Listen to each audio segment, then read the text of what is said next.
Como bien dijo Santiago, soy asesor de CREA Colonia Medici desde hace 16 años y bueno, el especial agradecimiento a la región por permitirnos hacer estas jornadas. Básicamente sale información que generan los miembros y nosotros los asesores procesamos y analizamos con ustedes.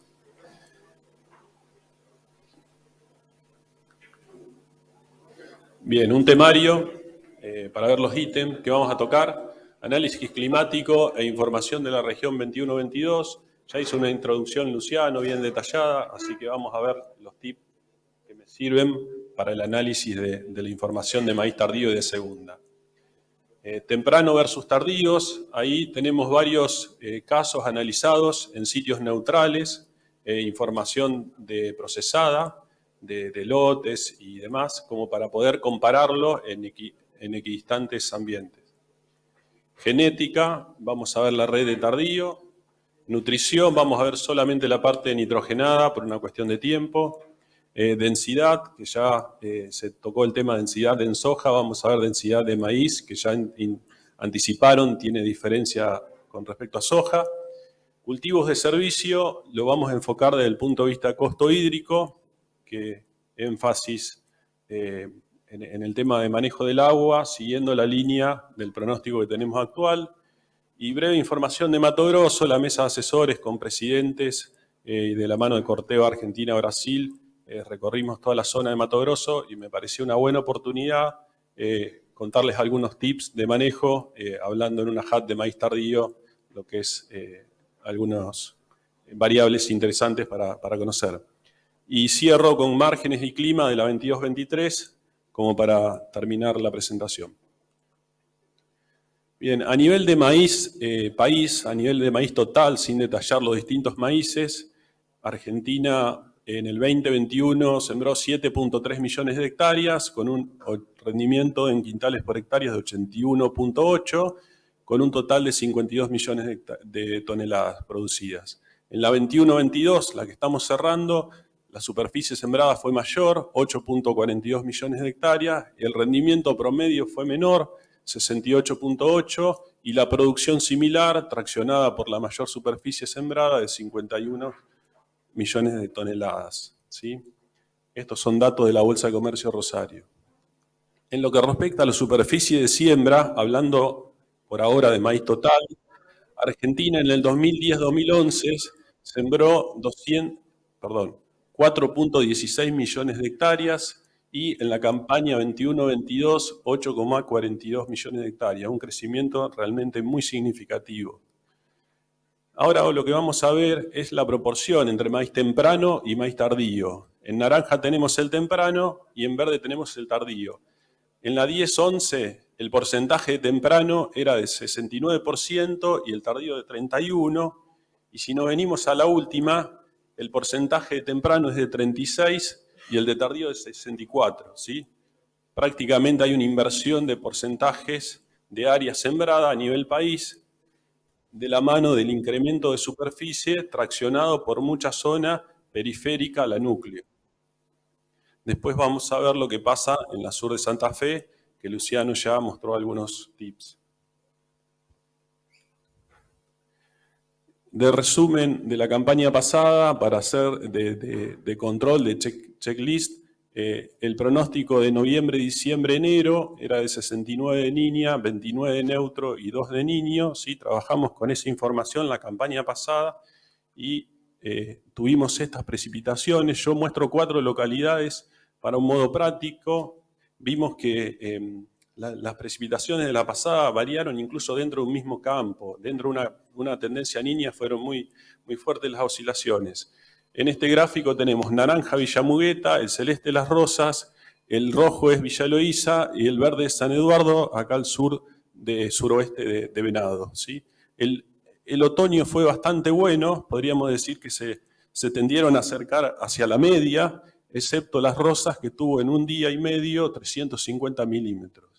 Después el invierno llovió muy poco, en la primavera tuvimos lluvias interesantes, estratégicas, y acá a partir de noviembre hacia adelante se destaca el suroeste de Santa Fe, San Eduardo, ¿sí? Después vamos a ver también el sur de Córdoba con buen régimen, por encima de la media, y el resto de las localidades con muy bajas precipitaciones, ¿sí? Un diciembre prácticamente sin lluvia, un enero y febrero muy escaso también.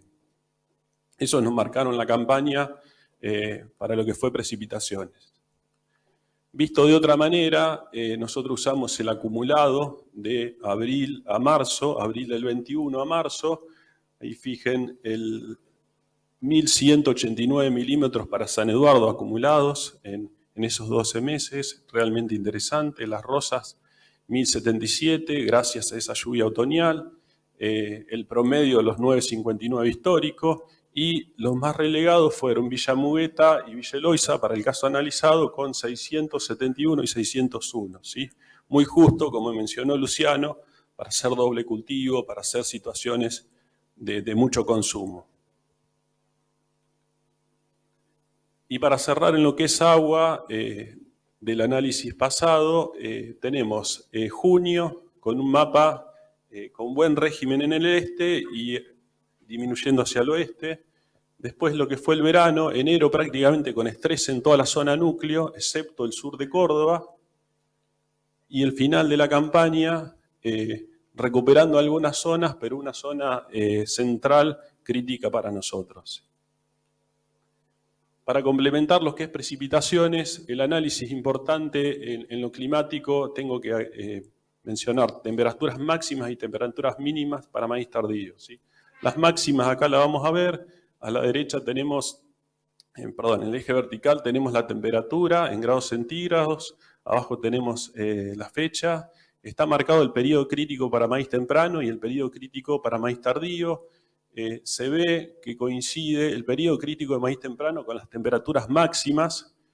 Si tomamos un mes del 15 de diciembre al 15 de enero, tuvimos 22 días por encima de 35 grados centígrados, que 35 grados centígrados, según los fisiólogos, es la temperatura de estrés térmico. Independientemente que tenga agua en el suelo, el cultivo de maíz se estresa. Y lo que también se marca en esta figura es que el periodo crítico del maíz tardío, ¿sí? La polinización y el cuaje de granos ocurrió en un momento de temperaturas más moderadas y favoreció ese desarrollo. Yendo a temperaturas mínimas, tenemos el evento de fines de marzo, 30, 31 y 1 de abril, que fue histórico, y acá hay dos datos de temperaturas a nivel de abrigo, 0,4 para Marcos Juárez, 0,7 para el Trebo. El abrigo está, o la casilla meteorológica está a 1,5 metros, o sea que si a 1,5 metros tenemos 0,4, sobre el nivel del suelo tenemos -2, -3. Y un dato que nosotros usamos mucho y deberíamos poner énfasis en cada localidad es la probabilidad de heladas de cada localidad, porque tenemos registro histórico. Entonces cuando uno arma un plan de siembra para maíz tardío, nosotros tenemos que ver el régimen histórico de heladas tardías, de heladas tempranas.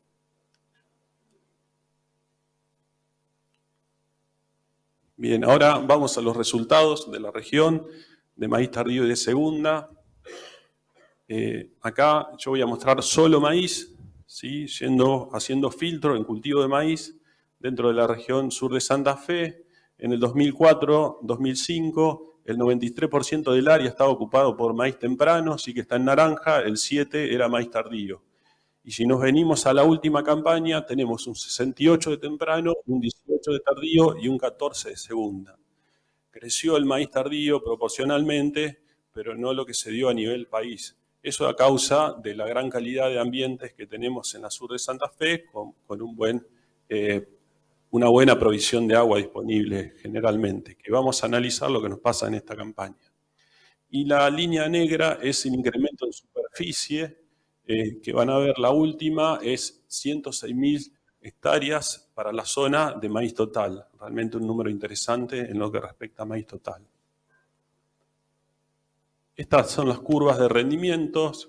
El rendimiento en naranja de maíz temprano de la campaña pasada son 9.919, 7.909 para tardío y 6.243 para el cultivo de segunda, de maíz de segunda.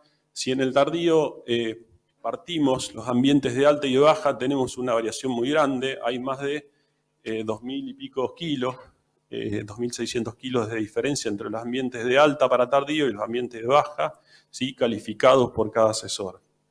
Y un dato que vemos y nos gusta ver es la ganancia en kilos por hectárea anual. Para el temprano son 88 kilos de ganancia por hectárea por año en esta serie. Para el tardío 99 kilos de ganancia por año y para el de segunda 68 kilos de ganancia por año.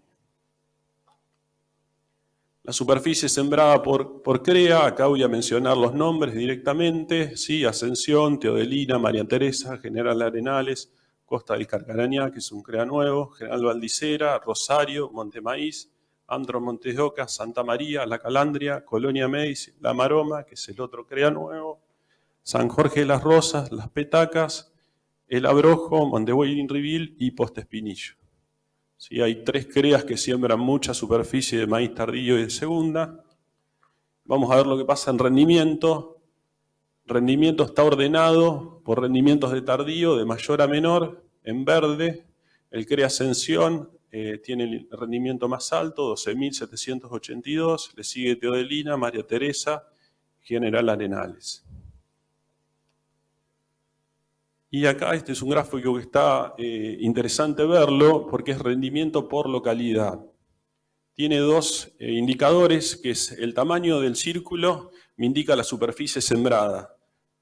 El círculo de mayor tamaño tiene más superficie y el color del círculo me indica el rendimiento.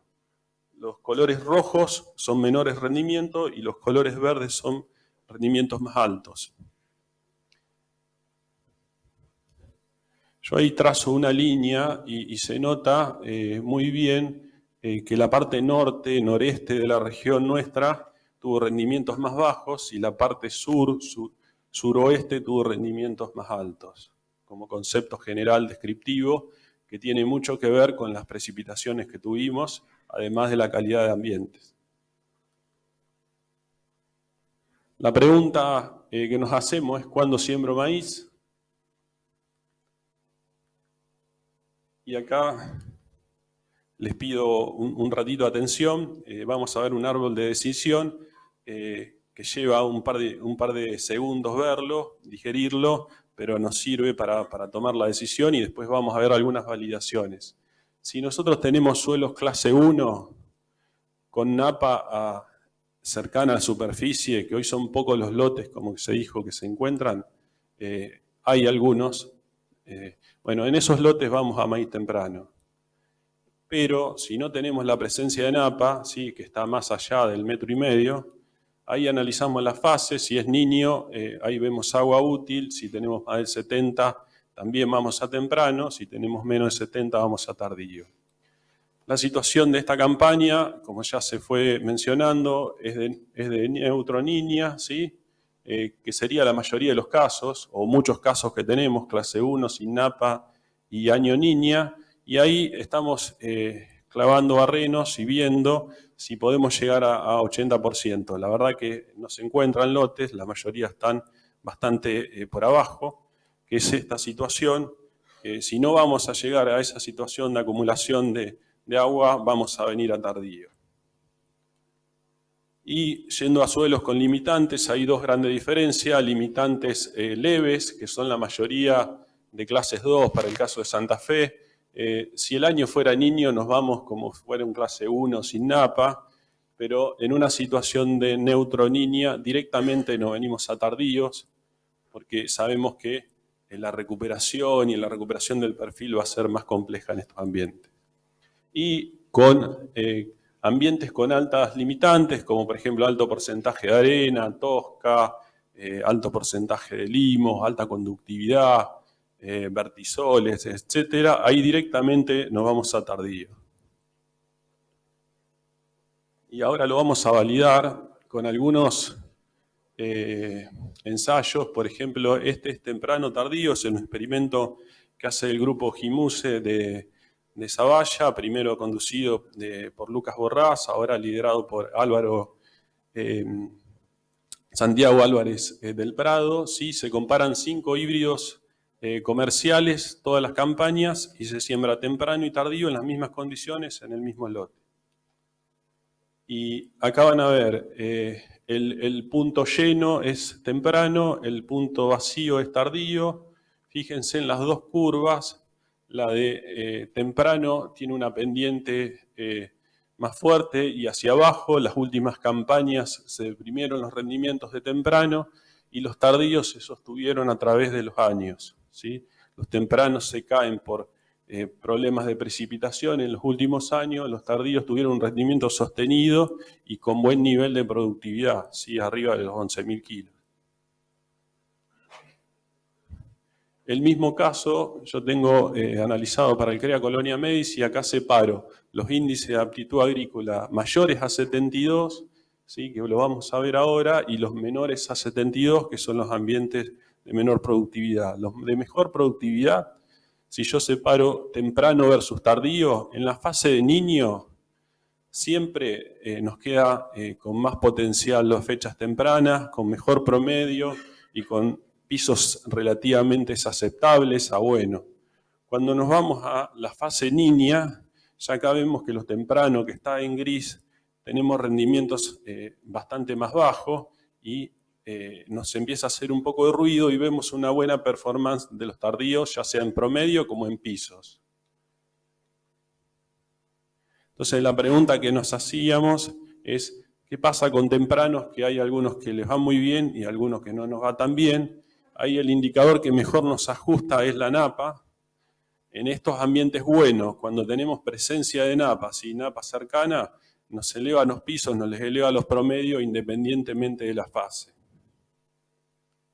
Entonces la primera conclusión es que tenemos que chequear la humedad del suelo, ver la presencia de napa como para decidir la fecha de siembra. Yendo a los ambientes de índice de aptitud agrícola entre 36 y 72, acá tenemos más limitantes. Cuando ven el patrón de niño, prácticamente la figura es la misma, o sea que tienen un comportamiento similar, pero cuando tenemos una niña, los rendimientos de temprano se deprimen bastante, ¿sí? Entonces, prácticamente la decisión es más fácil, diríamos, y vamos a tardío porque nos levanta los pisos, nos levanta los promedios, nos da mucha más estabilidad. Algunas imágenes como para validar lo que hablamos de maíces que tienen el periodo crítico más metidos al verano. Nos pasó el 20 de enero en Villamugueta con un estrés muy fuerte, un maíz arriba de arveja con un muy buen rendimiento de arveja. Lo vimos estresado toda la campaña, portes muy bajos. Después teníamos inserciones de espiga realmente muy bajas, había que agacharse para encontrar la espiga. Además de esto, se sumó la helada de fin de marzo, ¿sí? Ahí hay una altimetría, un NDVI, está muy claro el efecto de la helada que no se veía antes, y el rendimiento, lo que marcamos acá, nos afectó la helada, pero el rendimiento fue muy favorable, teniendo en cuenta que venía una arveja de buen rendimiento para las condiciones que se nos presentó. Voy a ir a la red de híbridos CREA Sur de Santa Fe, fecha de siembra tardía. Hay 4 o 5 cosas para ver muy interesantes de esta red. Lo primero que sale, acá están las localidades y está el rango de rendimiento de cada localidad. Lo que vemos es que hay localidades que tienen mucho potencial. Manuel Ocampo, Alejo Ledesma, Teodelina tienen rendimientos de más de 200.000 kilos de producción. Después están Los Cardos, Santa María, Zaira, Montemaíz, El Fortín, Cañarrosquín y Pujato. El promedio de esta red es de 9.855 kilos. Ahí están las localidades, la fecha de siembra, está toda la información, va a quedar cargada en la página de la región. Está la lista de híbridos, los semilleros que participaron. Y acá están las salidas por rendimiento y por humedad. En lo que respecta a rendimiento, 2 híbridos son los ganadores, 7220 de Decal y la tijereta 723, sin diferencias entre ellos, están los dos en color verde. Después le siguen 7208, 721 de la tijereta, BAF 7344, Decal 7272, Next 22.6, Brevant 8380. El otro dato interesante que vemos es el potencial que expresaron algunos híbridos. Tenemos interacción genotipo por ambiente y una diferencia significativa entre los primeros y los últimos, ¿sí? Tenemos más de 2.000 kilos. También tenemos diferencias interesantes en lo que respecta a la humedad de grano a cosecha, que es una variable muy fuerte. El híbrido más húmedo tiene 19.9% de humedad promedio y el más seco tiene 17.2% de humedad. Acá tenemos 2.7 entre el más seco y el más húmedo. Los más secos son 72-70, 7-21, 7-20, 83-80, 72-20 y 11-22 NXM. Bien. ¿Cómo utilizar el dato de nitrógeno, nitratos y NAN? Esto es un trabajo de Gustavo Ferraris, que lo tiene validado para maíz tardío. Son curvas de nitrógeno en maíz temprano validadas para maíz tardío. El comportamiento es similar, difieren en la fase inicial. Ustedes van a ver que cuando tenemos un objetivo de 10.000 kilos, nosotros necesitamos 150 de N total. Suelo 0,60 más el fertilizante. Si tenemos un objetivo de 12.000 kilos, necesitamos 180 N total. Y si tenemos un objetivo de 14.000 kilos, necesitamos 210 N total. En lo que respecta al NAN, lo que nos valida Gustavo es que por lotes que tienen NAM menor a 50 no los considera, no son significativos el aporte de nitrógeno anaeróbico mineralizable durante el ciclo del cultivo con esos valores. Cuando el NAM supera 50, esto está sin validar, pero él lo que está estimando es agregar 1 a 1 en la curva, en la fórmula, ¿sí?, de suelo. Por ejemplo, un NAN de 60 sería 60 menos 50, me queda 10, esos 10 lo agrego en la fórmula. El NAN se trabaja muy bien y ajusta bastante más al sur. Nosotros que tenemos lotes de mucha agricultura, en general los NAN están alrededor de 50, 40, 50, 55, el aporte no es tan fuerte como estamos viendo en otras zonas. Y la parte inicial, que es la diferencia que mencioné contra los tardíos y de segunda, vemos que un maíz temprano en promedio, nosotros a nivel de suelo tenemos 62 kilos de N disponible como nitratos, y esto es promedio de todas las redes CREA de tempranos.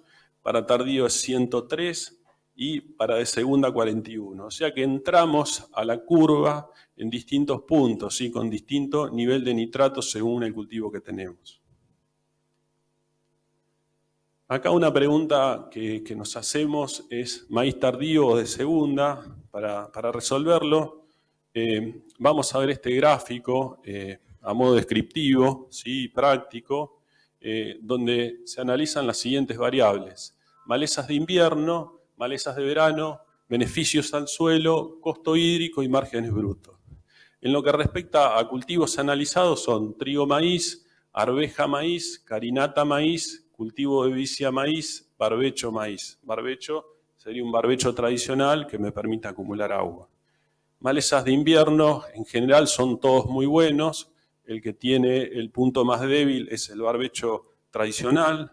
En lo que respecta a malezas de verano, Pali después lo va a desarrollar más, pero el maíz sembrado en diciembre tiene muy buenas cualidades para competir, ¿sí?, tiene una alta tasa de crecimiento. Entonces, todos tienen una buena performance. Se destaca el trigo maíz por el alto volumen de rastrojo y disposición del trigo. En lo que respecta a beneficios al suelo, acá es más profundo. Tenemos algunos beneficios físicos, otros químicos orgánicos. Dentro de los más destacados es el trigo maíz, por un aporte muy bueno en lo que es física. Carinata maíz en la parte física. Cultivos de servicio vicia, en general hay un aporte físico y en la parte química orgánica también. Vamos a ver costo hídrico, que ahora lo vamos a profundizar un poco más. Acá el que tiene mayores posibilidades de acumular agua es el barbecho tradicional, ¿sí? Pero acá hay un punto que es en cultivo de servicio maíz. Va a depender mucho del manejo que hagamos cada uno, ya sea desde la fecha de siembra del cultivo de servicio el momento de finalización y las especies que manejemos, que eso puede ser más rojo o más verde, acorde al manejo que uno va haciendo en cada situación. Y márgenes brutos, hoy, con la situación actual, nos está dando mejor para barbecho maíz o para cultivos de servicio maíz. Esos son los dos mejores. En el caso del trigo maíz, lo condiciona el alto precio de fertilizantes y la gran cantidad de nitrógeno que necesitamos. Y arveja y carinata va a depender mucho de los precios relativos, que muchas veces son oscilantes y del momento. Densidad de siembra, se trabajó mucho densidad de siembra en soja. Acá van a ver que tenemos diferencia de concepto en los cultivos, lo explicó muy bien Luciano. Cuando nosotros tenemos rendimientos objetivos de 10, 14.000 kilos, vamos a buscar un stand de plantas de 70, 80.000 plantas por hectárea. Cuando tenemos un rendimiento objetivo de 9 a 11, buscamos 60, 70.000, con rendimientos de 6 a 9 toneladas por hectárea, 40 a 60.000 plantas por hectárea, y para zonas de muy baja producción, de 3 a 6 toneladas, buscamos 20 a 40.000 plantas por hectárea. La pregunta que a veces nos hacemos es ¿dónde buscamos 10 a 14 toneladas por hectárea? Esta campaña va a haber un montón de lotes, o una gran cantidad de lotes que son ambientes muy buenos, clase 1, que tienen una buena estructura de suelo, un buen desarrollo, simplemente les falta agua a la fecha de siembra de hoy, y en diciembre tenemos una alta probabilidad de que ese suelo tenga el perfil prácticamente lleno. Entonces, nuestro objetivo va a ser una producción de buena cantidad de toneladas, con lo cual lo tenemos que acompañar desde el punto de vista de densidad, acompañado de nitrógeno. Vimos las curvas de nitrógeno y vemos la densidad. Pero si nosotros tenemos ambientes más restrictivos, los conocemos, tenemos que ir bajando la densidad, por lo que se mencionó esta mañana, que el maíz nos castiga si lo exageramos en densidad de siembra. Acá hay alguna imagen de ambientes de baja productividad con tosca, lotes que antes no entraba el maíz y hoy el maíz compite muy bien, pasa en La Pampa, pasa en el centro de Santa Fe, etc. A esto lo seguimos con un plus de tecnología. Esto es un lote puntual de la Cora, es el lote M1. ¿Sí? Acá definimos 3 ambientes, un ambiente de alta, un ambiente de media y un ambiente de baja. Cada uno tiene su densidad. Lo simplificamos en 3 por una cuestión lógica. Son los primeros años que estamos en agricultura por ambiente y consideramos que 3 ambientes está bien. El tiempo después dirá. Y van a ver una franja al medio, que es un testigo que va a tener la densidad media que hubiésemos hecho si no teníamos esta tecnología. Entonces podemos chequear en cada ambiente cuánto sumamos o restamos respecto a lo que veníamos haciendo. La misma situación, pero para fertilización nitrogenada, el ambiente de alta va a ir con una nutrición más alta, el de media con una nutrición media y el de baja con una menor. Eso se va a ajustar por nitratos en cada ambiente más cerca de la fecha de siembra. Este es un lote que va a ir a tardío. Emergencia temporal. Este tema lo trabajamos mucho en maíz temprano, pero estamos viendo que también es importante para maíz tardío. Muchos de los maíces que sembramos tardío tienen alto volumen de rastrojo y hoy hay lotes que vienen con cultivos de servicio de un volumen también importante. Entonces, estamos viendo diferencias acá. Y para ver esto, les traigo el caso de un productor de Georgia que en el 2015 rompe el récord de rendimiento en Estados Unidos. Estados Unidos usa mucho las competencias de producción en parcelas, y en 2015 un productor de Georgia supera las 33 toneladas por hectárea. Entonces, cuando la prensa va y le pregunta cuál había sido la clave del éxito, él dice, la primera variable es mirar la emergencia de mi maíz. ¿Sí? Ir todos los días y chequear y ver cómo emerge. Para el cual usó el método de las banderitas, que algunos lo conocen, es ir y evaluar las primeras plantas nacidas un día, ponerle una banderita a un color, al día siguiente volver, ver las que emergieron al día siguiente, ponerles de otro color y así sucesivamente. Lo curioso, incluso la anécdota, es que Randy, él lo hacía cada 12 horas. En vez de ir cada 24, iba cada 12. Y se logran resultados de este tipo. Esta salida es de un criadero de Estados Unidos, pero se evalúan las espigas porque siguen identificadas hasta cosecha, ¿sí? Una espiga que no tiene retraso, una que tiene 2 días de demora y una que tiene 4 días de demora.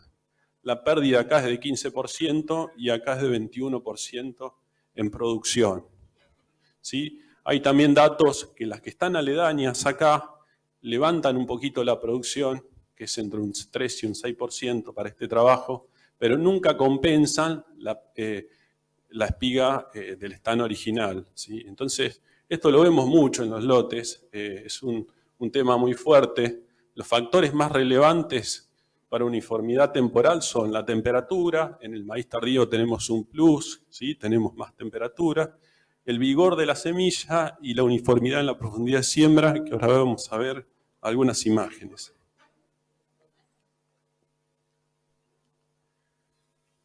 Emergencia temporal. Sí, hay un esquema donde es ubicar la semilla a una profundidad uniforme, el suelo tiene relieve y además nosotros estamos trabajando con mucho rastrojo. ¿Qué máquinas estamos incorporando? ¿Qué tecnologías desde el punto de vista maquinaria? Un simple rastrojo lateral que nos barre y tiene copiador de terreno. Esto está en Santa Catalina en Los Cardos. Esto es un equipo de los chicos ahí de las parejas con doble, ¿sí? Y tiene un delta force para darle tensión al cuerpo. Y este equipo es de la Cora, que incorpora un pulmón en el órgano de corte, ¿sí? Que me va a dar una tensión más constante y con el accesorio de rastrojo. Son algunas de las tecnologías que estamos empezando a implementar en empresas CREAS. Cultivos de servicio. Vamos a, como decíamos, a ver el tema costo hídrico. Tiene muchas bondades desde la parte de vista física y la parte de vista química orgánica. Acá hay una imagen de un nódulo que nos permiten fijar nitrógeno del aire. El aire tiene 78% de nitrógeno y lo fijamos al suelo de una manera biológica. Acá, para hablar de costo hídrico, tenemos un trabajo realmente muy bueno de Ricardo Pozzi, del CREA San Jorge Las Rosas. Analiza 4 años y evalúa los kilos de materia seca y el costo hídrico del cultivo de servicio. El ajuste es buenísimo, ¿sí? Y nos dice que tenemos un costo hídrico de 21 milímetros por cada tonelada de materia seca de cultivo de servicio producida.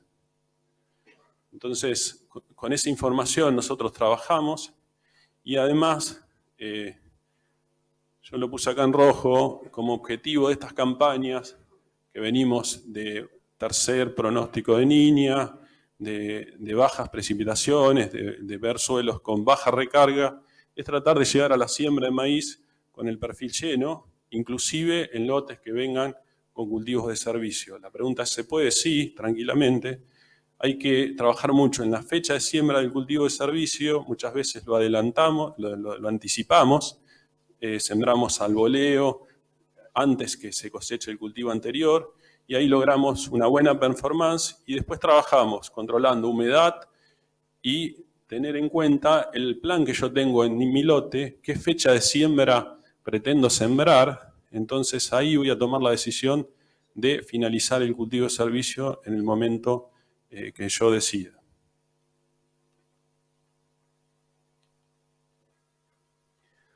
Algunas imágenes de para qué usamos la tecnología.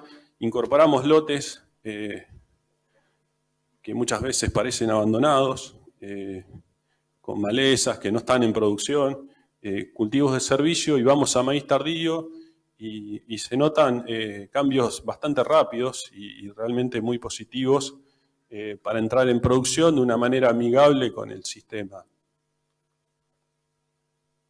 Acá hay un caso de un lote que se usó para ensayo entre carinata y maíz, ¿sí? Con el rendimiento de cada uno, y trigo-maíz. Es un suelo clase 4WS, un ambiente con muchas restricciones, y nos pasó el caso de mucho vuelco en el maíz de segunda sobre trigo.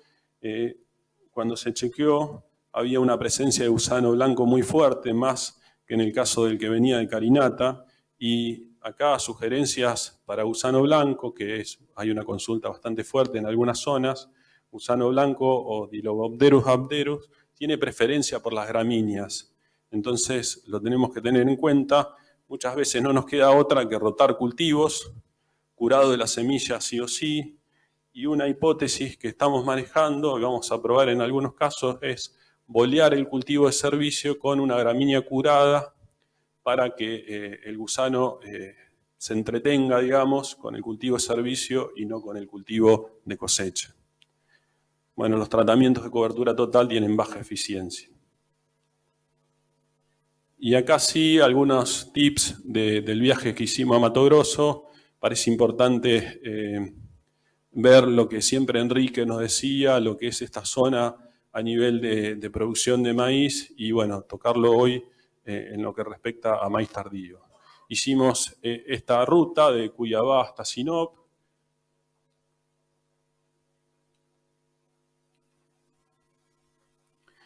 Maíz de safrinia es el maíz que se siembra posteriormente a un cultivo del mismo verano, si es la segunda cosecha que hacen en la misma campaña. Inician con soja en términos generales a principios de octubre, fines de septiembre, principios de octubre. La soja se cosecha fin de enero, ese mismo día se está sembrando el maíz y ese maíz se cosecha en el otoño.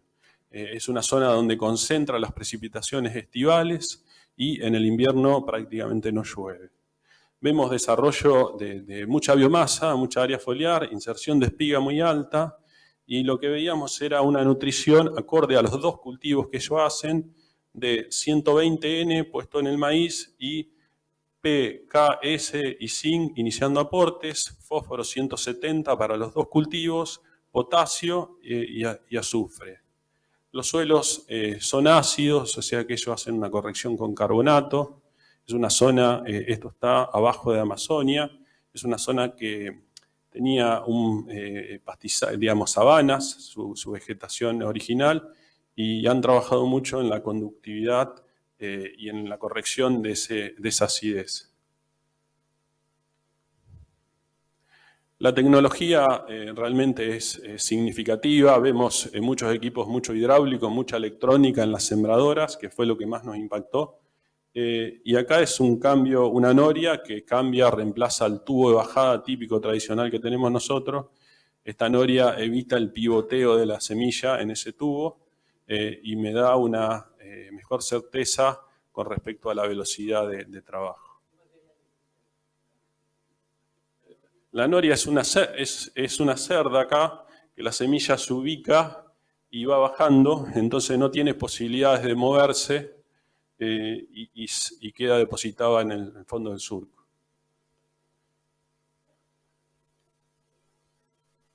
Esto es una imagen de una galería de una facenda, de un campo. Pareció interesante compartirla. Está estampada la misión, los valores de la empresa, el organigrama de producción, las metas de productividad y un plan, un programa de premios del personal que tiene 3 objetivos: una parte personal del personal, una parte colectiva del campo y una parte colectiva de la empresa, ¿sí? De la empresa total. Nos pareció interesante compartirlo.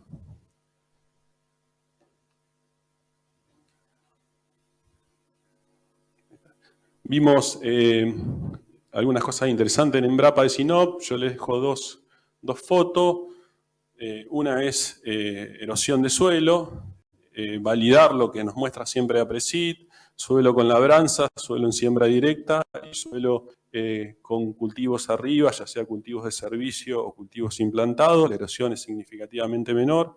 Y después comentarles que están trabajando similar en lo que respecta a cultivos de servicio. Ellos lo hacen después de la segunda cosecha en el mismo verano, si tienen riego o tienen agua, y en suelos de recuperación hacen un solo cultivo y usan cultivos de servicio como para mejorar los ambientes. Las diferencias sí son en las especies. La mayoría tienen braquiaria como especie principal. Y ahora sí, para ir cerrando, pronóstico climático que ya se mencionó y márgenes estimados para la 22-23. El pronóstico climático, puesto en números a nivel de porcentaje, es noviembre, diciembre, enero, 67%, 31 de 67 de fase niña, 31 de neutro y 2 del niño. Como ya vimos, es similar a la anterior, es la tercera niña consecutiva. Frecuente del buen análisis que hizo Luciano, acá le agrego que tuvimos 3 niñas en 1900 consecutivas, muy pocas en historia, y la cuarta vez, tercera niña consecutiva desde 1900. Lo mismo desde imágenes satelitales, las reservas hídricas, le agrego la técnica del barreno, muy vigente, muy real, nos sirve mucho para la toma de decisiones, para ver agua útil. Y ahora sí, lo que son márgenes, vamos a ver solo un caso para un clase 1/2 sin napa y con baja reserva, ¿sí? De 50 para abajo nosotros consideramos que es baja la reserva. Y acá el caso que podríamos hacer, la disyuntiva que compite en soja o maíz tardío. En ese caso, el margen para soja es de $59 por hectárea y para maíz tardío de 131, de 6% y 10% de rentabilidad. Nos da mejor para maíz tardío. Y en lo que respecta a trigo maíz o trigo soja, si uno tiene trigo implantado, nos queda mejor el trigo soja versus el trigo maíz por una cuestión de precios relativos entre fertilizante y precio de granos. Ahí van a ver los precios tomados, ¿sí? El trigo 278, la soja 359 y el maíz julio 203. Acá hay muchas empresas que tienen gimnasia de hacer mucho maíz tardío, trabajan mucho con el precio para evitar esa depresión de precios que tenemos siempre en la posición julio para el maíz tardío. Es una sugerencia que Enrique nos la viene haciendo cada vez que lo tenemos o lo escuchamos a él. Y el último, ahí estoy cerrando, es un análisis de un caso de costo por tonelada producida, ¿sí? Costo por unidad de producción. Vamos a ver 3 empresas, son 3 lotes reales, A, B y C de Micrea. El costo de la empresa A de un maíz tardío fue 1.991, el de la empresa B 1.855, el de la empresa C 1.680. La pregunta es, ¿qué lote eligen? ¿Qué empresa eligen? Bien, sí, hay que ver el rendimiento, esa es la parte. 11.800 kilos, 11.100 kilos y 8.800 kilos de producción en cada lote. Y ahora vamos a ver el costo en dólares por tonelada producida. Los dos mejores son el A y el B, $169, 167 para el B. Y el costo C, que es el más alto, por tonelada producida de 198. Nosotros en el sector agro muchas veces hablamos mucho de costos por superficie y nos cuesta hablar de costo por tonelada producida o por unidad de producción. El mensaje es que además de hablar de costo por unidad de superficie, hablemos de costo por unidad de producción. Conclusiones de lo que vimos, rápido, los rendimientos fueron muy variables, muy inestables, tuvimos temperaturas muy altas en diciembre, fueron más favorecidos los maíces tardíos, ¿sí? En la campaña pasada. Con el pronóstico de niña, evaluar la fecha de siembra de maíz según la calidad del suelo, la presencia de napa y el agua útil. Densidad de siembra de maíz acorde al objetivo, ¿sí? No ponerse una densidad fija, si es temprano, si es tardío, simplemente es conocer los ambientes, calificarlos y ponerle un objetivo de producción a cada ambiente. Cultivos de servicio, manejar el costo hídrico, le dejamos la fórmula, el trabajo que tiene validado Ricardo, que está muy bueno, y trabajar mucho en el programa de la fecha de siembra del cultivo de servicio y el momento de finalización del mismo. Y por último, es muy importante conocer el costo por unidad de producción.